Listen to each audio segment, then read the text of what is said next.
আজকের পছন্দের গল্প, যাকে ঘুষ দিতে হয়। রচনা মানিক বন্দ্যোপাধ্যায়। মোটর চলে আস্তে। ড্রাইভার ঘনশ্যাম মনে মনে বিরক্ত হয়। স্পিড দেবার জন্য অভ্যাস নিষ্পিস করে ওঠে প্রত্যঙ্গে, কিন্তু উপায় নেই। বাবুর আস্তে চালাবার হুকুম। কাজে যাবার সময় গাড়ি জোরে চালালে কোনো আপত্তি হয় না, কিন্তু সস্ত্রীক হাওয়া খেতে বার হলে তারা দুজনেই কলকাতার পথে মোটর চড়ে। নিজেদের দামি মোটর চড়ে বেড়াবার অকথ্য আনন্দ রয়ে শোয়ে চেটে পুটে উপভোগ করতে ভালোবাসে। এত বড়, এত দামি, এমন চকচকে মোটর গড়িয়ে চলেছে শহরের পিচ ঢালা পথে। শুধু এই সত্যটাই যেন একটানা শিহরণ হয়ে থাকে সুশীলার। তারপর আছে পুরনো সস্তা বাজে মোটর গাড়ির চলা দেখে মুখ বেঁকানোর সুখ। আর আছে বোঝাই ট্রাম বাসের দিকে তাকিয়ে 3 বছর আগেকার কল্পনাতীত স্বপ্ন জগতে বাস্তব প্রত্যক্ষ বিচরণের অনুভূতি। ট্রামের হাতল আর বাসের পিছনে মানুষকে ঝুলতে দেখে সুশীলার মায়া হয়, এক অদ্ভুত মায়া, যাতে গর্ব বেশি। 3 বছর আগে মাখনকেও তো এমনিভাবে ঝুলতে ঝুলতে কাজে যেতে হতো। স্বামীর অতীত সাধারণত্বের দুর্দশা আজ বড় বেশি মনে হওয়ায় ট্রাম বাসের বাদুড় ঝোলা মানুষদের প্রতি উত্তপ্ত দরদ জাগে সুশীলার। মাখন সিগারেট ধরিয়ে এপাশে ধোঁয়া ছেড়ে ওপাশে সুশীলার দিকে আর চোখে চেয়ে প্রায় সবিনয় বিনোদনের সুরে বলে, কে ভেবেছিল আমরা একদিন মোটর হাঁকাবো? সুশীলা বিবেচনা করে জবাব দেয়, সে মধ্যবিত্ত ভালো ঘরের মেয়ে, পরীক্ষায় ভালো পাশ করা গরিবের ছেলের সঙ্গে বিয়ে হলো। ওমা, এত ভালো চাকরি কিনা 100 টাকার! কত অবজ্ঞা, অপমান, লাঞ্ছনা, গঞ্জনা স্বামীকে দিয়েছে। সুশীলার মনে পড়ে, চালাকও হয়েছে সে আজকাল একটু। ভেবেচিন্তে তাই সে বলে, আমি জানতাম। মাখনের মনে পড়ে সুশীলার আগের ব্যবহার। একটু খাপছাড়া সুরে সে জিজ্ঞাসা করে, জানতে? জানতাম বই কি, বড় হবার, টাকা রোজগার করার ক্ষমতা তোমার ছিল আমি জানতাম, তাই না অত খোঁচাতাম তোমাকে। টের পেয়েছিলাম নিজেকে তুমি জানো না, তাই খুঁচিয়ে খুঁচিয়ে তোমায় মরিয়া করে জিদ জাগালাম। সত্যি, তোমার জন্য ছাড়া এত টাকা। ড্রাইভার, আস্তে চালাও। সুশীলা তখন বলে, কিন্তু যাই বলো, দাস সাহেব না থাকলে তোমার কিছুই হতো না। মাখন হাসে, বলে, তা ঠিক, কিন্তু আমি না থাকলেও আর দাস সাহেব ফাঁপত না। কি ঘুষটাই দিয়েছি শালাকে, কত কন্ট্রাক্ট দিয়েছে তোমাকে। এমনি দিয়েছে, অত ঘুষ কে দিত? গাড়ি চলছে, আস্তে আস্তে গড়িয়ে চলছে। আর একখানা গাড়ি, দামি কিন্তু পুরনো, পাশ দিয়ে বেরিয়ে গিয়ে খানিক এগিয়ে স্পিড কমিয়ে প্রায় থেমে গেল। মাখনের গাড়ি কাছে গেলে পাশাপাশি চলতে লাগলো দাস সাহেবের গাড়িটা। কোথায় চললেন? দাস সাহেবের দৃষ্টি তার মুখে, বুকে, কোমরে চলাফেরা করছে টের পায় সুশীলা। অন্দর থেকে উঁকি দিয়ে বৈঠকখানায় দাস সাহেবকে সে কয়েকবার দেখেছে। লজ্জায় তার সর্বাঙ্গ কুঁকড়ে যায়। এই মহাপুরুষটি তার স্বামীকে ট্রামে ঝোলার অবস্থা থেকে এই দামি মোটর চোরার অবস্থায় এনেছেন। শ্বশুর, ভাসুর ইত্যাদি গুরুজনের চেয়েও ইনি গুরুজন। ইনি দেবতার স্বামীর। আপনার স্ত্রী? আজ্ঞে। দাস সাহেবের প্রশ্নের মানে মাখন বুঝে। তার মতো হঠাৎ লাখপতি কয়েকজনকে সে জানে, যারা মোটর হাঁকায় শুধু বাজারের স্ত্রীলোক নিয়ে। বাড়ির স্ত্রী বাড়িতেই থাকে। সুশীলা ভাবে, তাতে আর আশ্চর্য কি, যেরকম উনি বুড়িয়ে গেছেন অল্প দিনে, ওর কাছে আমাকে নেহাত কচি দেখায়। দুটি গাড়ি ততক্ষণে থেমেছে।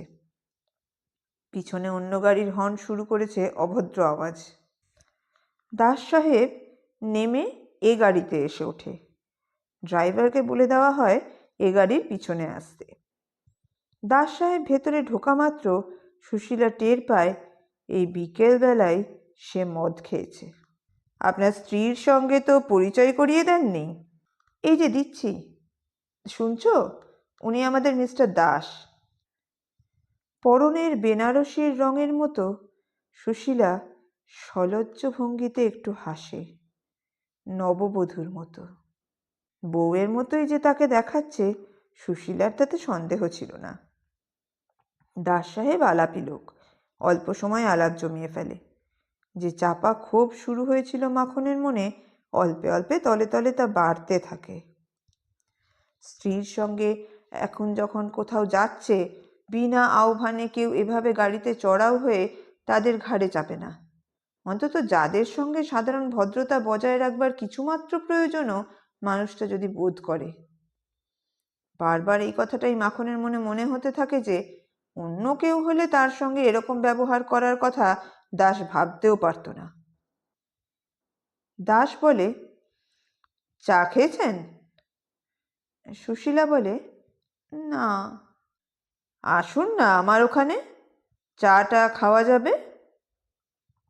মাখনের দিকে মুখ ফিরিয়ে দাস যোগ দেয়, সেই কন্ট্রাক্টের কথাটাও আপনার সঙ্গে আলোচনা করে নেওয়া যাবে। আপনাকে খুঁজছিলাম। মাখনের দু চোখ জল জল করে ওঠে। সুশীলার নিঃশ্বাস আটকে যায়। আজ কদিন ধরে মাখন এই কন্ট্রাক্টটা বাগাবার চেষ্টা করছিল। প্রকাণ্ড কন্ট্রাক্ট, লাখ টাকার উপর ঘরে আসবে। দাস যেন তেমন আমল দিচ্ছিল না তাকে, কথা তুললে এড়িয়ে এড়িয়ে যাচ্ছিল। ঈশ্বরী প্রসাদকে ঘন ঘন আসা যাওয়া করতে দেখে আর তার সঙ্গে দাসের দহরম মহরম দেখে ব্যাপারটা অনেকটা অনুমান করে নিয়ে আশা একরকম মাখন ছেড়ে দিয়েছিল। দাস আজ ও বিষয়েই তার সঙ্গে কথা কইতে চায়, এই দরকারে তাকে খুঁজছিল। সম্ভ্রান্ত শহরতলিতে দাসের মস্ত বাড়ি, সামনে সম্ভ্রান্ত বাগান, অনেকগুলি চাকর খানসামা নিয়ে এত বড় বাড়িতে দাস একা থাকে। বিয়ে করেনি, বউ নেই। আত্মীয় স্বজনদের সে সাহায্য করে, কিন্তু কাছে রাখে না। শখ হলে মাঝে মাঝে তাদের সঙ্গ উপভোগ করে 2-4 দিনের জন্য, ছুটি ভোগ করার মতো। যেই আসুক, সাহেব বাড়ি নেই বলে দরজা থেকে বিদায় করে দেওয়ার হুকুম জারি করে দাস তাদের ভেতরে নিয়ে বসায়। ঘরের সাজসজ্জা আর আসবাবপত্র তাকিয়ে তাকিয়ে দেখে সুশীলা। নিজেদের বাড়িতে এখানকার কোন বিশেষত্ব আমদানি করবে মনে মনে স্থির করে। তারপর আসে চা।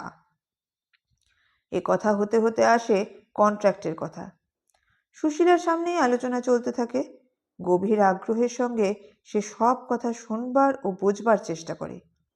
উত্তেজনায় তাই বুকের মধ্যে ঢিপ ঢিপ করে। মাখনের সঙ্গে আলোচনা আরম্ভ হবার পর সুশীলার দিকে দাসের বিশেষ মনোযোগ দেখা যায় না। কথাতেই তাকে মশগুল মনে হয়।